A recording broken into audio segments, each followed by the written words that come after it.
na evaluation is one at a time. Hindi mo Doon, pwedeng i-lump yung mga cabinet secretaries because tama naman, hindi naman basta ura-urada, di ba? Kasi kailangan pag-aralin ni Pangulong Bongbong Marcos, especially yung mga performance sa mga gabineteng to. So kailangan niya talagang i-assess ng maayos para at least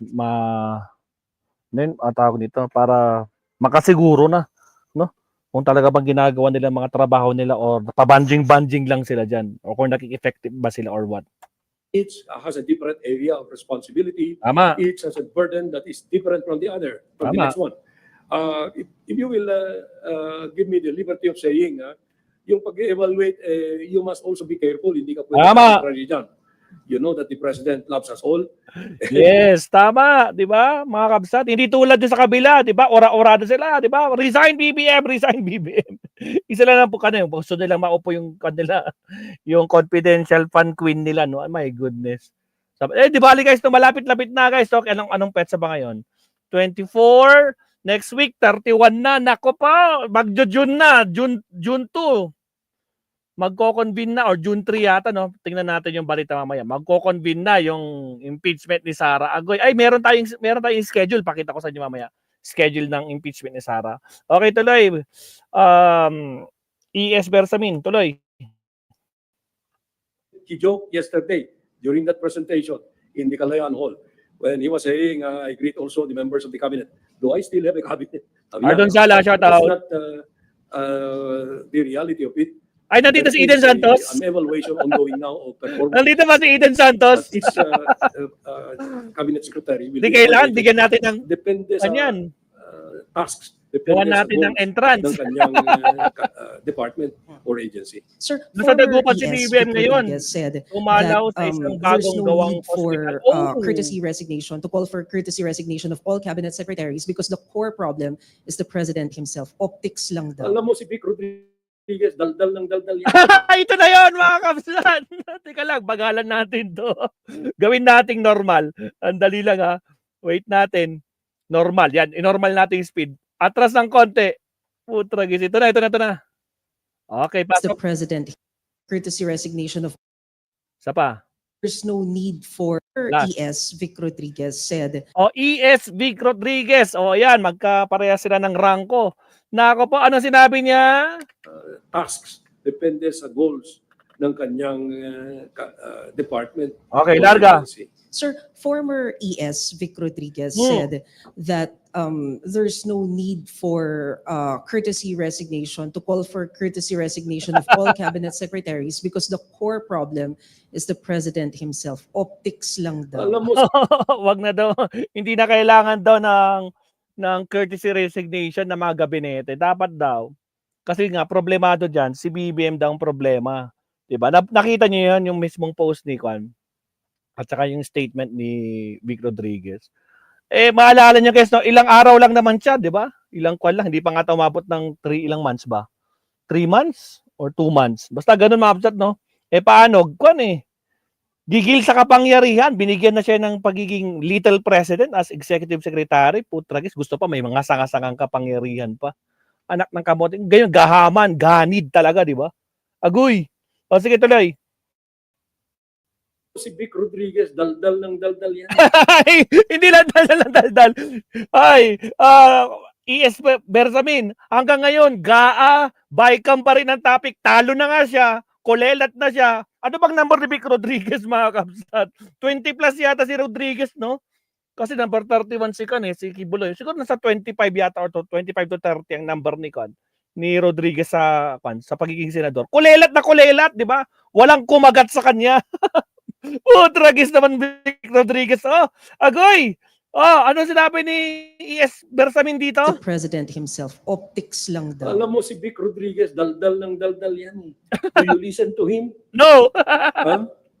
Why was he taken out of the office? Wala pa siyang 3 buwan. Ay, Vic Rodriguez! Anyari sa'yo! Allah! Ang sakit naman yan. ES Bersamin, bakit mo ginaganyan si dating ES Rodriguez na panot? Agoy! Nako po, magsisiyakan na naman tong mga garapata. Ano kaya? May sagot na ba si Vic Rodriguez? Teka, check ko nga. Baka naman may sagot si Vic Rodriguez dyan, mga kabsat. Dali, silipin nga natin. Vic Rodriguez to ES Bersamin. Sumagot na ba siya? Teka, check na lang guys. Tingnan ko lang kung sumagot na. Sumagot na ba siya? ES Bersamin to former ES. Daldal ng daldal. At the middle of the night, he took the barking in defense. Ang sagot, meron ba siyang... May sagot ba dito? Nako, pikon na pikon daw. Sabi ng mga garapatan. Hindi nga, supalpal ka eh. Mga bobo. Nako, to mga garapatan. Nako, wala. Tameme. Teka lang. Punta natin yung... Punta ko lang. Vic Rodriguez. Ano to? Attorney Vic Rodriguez. Yung page niya, dalawin ko. Naka-online nata siya. Ano sinabi niya dito? Wala siyang sagot. Last update niya is May 22, 2 days ago pa. So wala. Nakakapaw. Kahapon lang to. Tragis naman. Sige, tuloy. Taken out of the office, wala pa siyang 3 buwan. Gusto niya makipag-away, wag na. Kaya Bakit niya papatulan kasi, no? Tahol lang naman ng tahol yan, di ba? Paano? Gahaman sa kapangyarihan, hindi na makontento sa pagiging executive secretary. May gusto pang mangyari, di ba? Ang dami niyang request kay BBM na ito ang gusto kong hawakan. Agoy! Ang taas na nga ng position mo, executive secretary, di ka pa rin kontento. O ngayon, tuloy, sinibak ka. Di ka pa mabot ng 3 months. Buti pa si Bersamin, no? Ilang months na. My goodness. Agoy! Iyak-iyak talaga si Garapatang Panot. Tuloy. kantyaw lang siya eh. Yun lang. Kantyaw. Tama. That's when you see in the middle of night a dog barking at the fence. Middle of the night. Barking daw sa mga kaibigan niya. Agoy! My goodness, Ardonzal. Oh my G. Talaga naman, Madam Eva. Ano nangyari? Uy.